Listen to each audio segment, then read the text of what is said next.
தற்போது சமாதான ஏஜி சபையின் தலைமை போதகர் பாஸ்டர் ஆர் கிளாரன்ஸ் மருதையா அவர்கள் தேவனுடைய செய்தியை கொண்டு வருவார்கள். கிறிஸ்துவுக்குள் அன்பானவர்களே, இந்த நாளிலேயும் இந்த ஊடகத்தின் மூலமாய் உங்களை சந்திப்பதில் மகிழ்ச்சி அடைகிறேன்.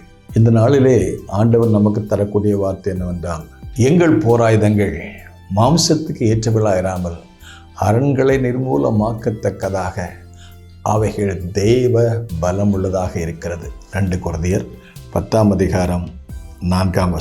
இந்த யுத்த களத்தில் நாம் வெற்றி பெற வேண்டுமென்றால் நமக்கு போர் ஆயுதங்கள் தேவை. உலக பிரகாரமாக ஒரு யுத்தத்துக்கு ஒரு போராளி போகும்போது அவன் வெறும் கையோடு போக மாட்டான், சாதாரண உடையோடு போக மாட்டான், சாதாரண காலணியோடு போக மாட்டான். அதற்காக சிறப்பாக இருக்கிற ஆயுதங்களை அவன் பயன்படுத்துவான். ஆகவே இதை போல உலக பிரகாரமான ஒரு போராளி தன் நலனையும் பாதுகாக்க வேண்டும், தேச நலனையும் பாதுகாக்க வேண்டும். அதற்குரிய ஆடைகளையும் அதற்குரிய ஆயுதங்களையும் அவன் பயன்படுத்த வேண்டும். இதே போல் ஆவிக்குரிய யுத்தத்தில் நாம் இருக்கிறபடினால பவுல் சொல்கிறாரு, நல்ல போராட்டத்தை போராடினேன், ஓட்டத்தை முடித்தேன், விசுவாசத்தை காத்து கொண்டேன், இது முதற்கொண்டு நீதி கிரீடம் எனக்காக வைக்கப்பட்டிருக்கிறது. அப்படியானால் கிறிஸ்தவ வாழ்க்கை என்பது it's a war. Christian life is a war. ஆகவே இந்த போராட்டத்தில் வெற்றி பெற வேண்டுமென்றால் நம்முடைய போர் ஆயுதங்கள், நம்முடைய எதிராளி யார் என்பதை நாம் அறிய வேண்டும். அவருடைய தந்திரங்கள் என்ன, அவருடைய ஆயுதங்கள் என்ன அறிந்து கொள்ள வேண்டும். அவைகளை மேற்கொள்வதற்கு ஆண்டவர் நமக்கு தரக்கூடிய ஆவிக்குரிய ஆயுதம். அப்போஸ்தலனாகிய பவுல் தன்னுடைய வாழ்க்கையில் ஊழியத்தில் எதிர்ப்புகள் வந்தது, போராட்டங்கள் வந்தது. அவர் சொல்கிறாரு, நான் எபேசுவிலே சிங்கத்தோடு கூட போராட வேண்டிய ஒரு சூழ்நிலை ஏற்பட்டது, துஷ்ட மிருகங்களோடு போராட வேண்டிய சூழ்நிலை வந்தது என்று சொல்கிறார். இந்த கிறிஸ்தவ வாழ்க்கை உலக பிரகாரமான ஒரு வாழ்க்கையிலே போராட்டம் இருக்கிறது போல் ஆவிக்குரிய ஒரு யுத்தம் இருக்கிறது. யுத்தத்திலே நாம் ஜெயம் பெற வேண்டுமென்றால் பவுல் சொல்கிறாரு, எங்கள் போராயுதங்கள் மாம்சத்துக்கு ஏற்றவர்களாயிராமல் அரண்களை நிர்மூலமாக்கத்தக்கதாக தேவ பலம் உள்ளவைகளாக இருக்கிறது.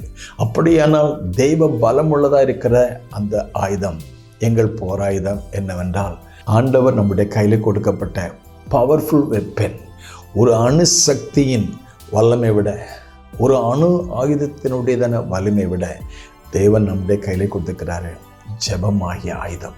இந்த நாட்களில் என்னுடைய சபைக்கு புதிதாக ஒரு குடும்பம் வருகிறார்கள்.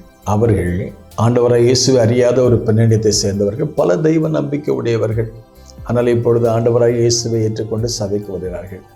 அவருக்கு வருகிற இந்த நாட்களிலே கிறிஸ்துவுக்குள்ளாக வாழ்ந்து வளர்ந்து பெறுகிற நாட்களில் அவருடைய வாழ்க்கையில் ஒரு யுத்தம் ஆரம்பிக்கிறது, ஒரு போர் ஆரம்பிக்கிறது. அந்த தம்பி கடவுளுக்கு பயந்தவர், ஒரு நல்ல அரசாங்க வேலையில் இருக்கிறார், நல்ல பொறுப்புள்ள வேலை இருக்கிறாரு, உயர்ந்த வேலை, உயர்ந்த பதவி, நல்ல சம்பளம்.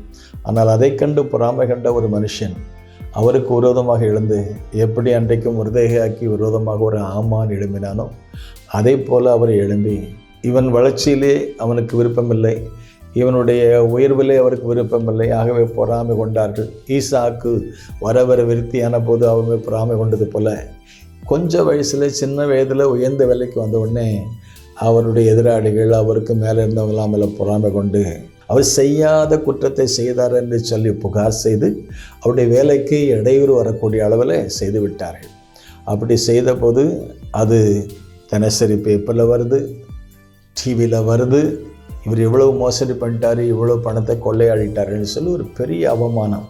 அப்படிப்பட்ட சூழ்நிலைமையில் எதிராளி யுத்தம் பண்ண வந்து விட்டான். அந்த யுத்த காலத்தில் நிற்கும்போது அவரும் அவருடைய மனைவியும் சேர்ந்து என்ன சொன்னால், பலரும் நீங்கள் எப்படி செஞ்சிட்டீங்களா, உங்களுக்கு நாங்கள் என்ன உதவி வேணால் செய்கிறோம், உங்களுக்கு இந்த அரசாங்கத்தோடு போராடுவதற்கு வேறு எத்தனையோ வழிமுறை இருக்குது, நம்ம கோர்ட்டு மூலமாக போகலாம், இல்லை அரசியல் மூலமாக போகலாம், அப்படி செய்யலாம் இப்படி செய்யலாம்னு சொல்லி பல விதத்துலையும் அவங்களுக்கு ஆலோசனை கொடுத்தாங்க. ஆனால் இவங்க 2 பேரும் கர்த்தருக்கு பயந்ததுனால சொன்னாங்க, எங்கள் போராயுதங்கள் மாம்சத்துக்கு ஏற்றவர்களாயிராமல் அரண்களை நிர்மூலமாக்கத்தக்கதாக அவைகள் தேவ பலம் உள்ளதாக இருக்கிறது. இவர்களுக்கு விரோதமாக எழும்பின கூட்டம் அவர்கள் செய்த புகார் நிமித்தமாக வேலையிலே தற்காலிக நீக்கம் என்று சொல்லி பதவியை விட்டு நீக்கிவிட்டார்கள். ஒரு அவமானம். மக்கள் மத்தியில் அவமானம், இப்படி தப்பு பண்ணிட்டாரா அப்படின்னு சொல்லிட்டு ஒரு பெரிய அவமானமான தலைகுனிய வேண்டிய சூழ்நிலை. இந்த சூழ்நிலையை அவங்க வேறு எந்த வழியிலும் போகாமல் தான் ஒரு நிரபராதி என்று சொல்வதற்கு வேறு கோர்ட்டு மூலமாகவோ அரசியல் மூலமாகவோ எங்கேயும் போகாமல் ஆண்டவருடைய கரத்தில் 40 நாட்கள் ஜெபம், 50 நாட்கள் ஜெபம் என்று சபையில் வைத்த போது அவங்க 2 பேரும் வந்து கண்ணீரோடு அழுது ஜெபம் பண்ணாங்க. ஆண்டவரே, எங்களுடைய போராயுதங்கள் மாம்சத்துக்கு ஏற்றவில்லாயிராமல் அரண்களை நிர்மூலமாக்கத்தக்கதாக தேவ பலமுள்ளதாக இருக்குன்னு சொல்லி ஜெபம் பண்ணின பொழுது உபவாசித்தார்கள், அழுதார்கள், ஜெபித்தார்கள். காரியம் மாறுதலாய் முடிந்தது. எந்த இடத்துல குற்றவாளி என்று சொன்னார்களோ அதே இடத்துல நிரபராதி என்று சொல்லவும், அதே அரசாங்கம் அவர் கூப்பிட்டு மீண்டும் வேலையை கொடுப்பதற்கும் கர்த்தர் கிருபை செய்தார். கர்த்தர் ஜெபத்தை கேட்கிறவர். ஆவிக்குரிய ஆயுதத்தை பயன்படுத்துவோம், ஜெயத்தை பெறுவோம். கர்த்தர் நமக்கு உதவி செய்வார். May God bless you.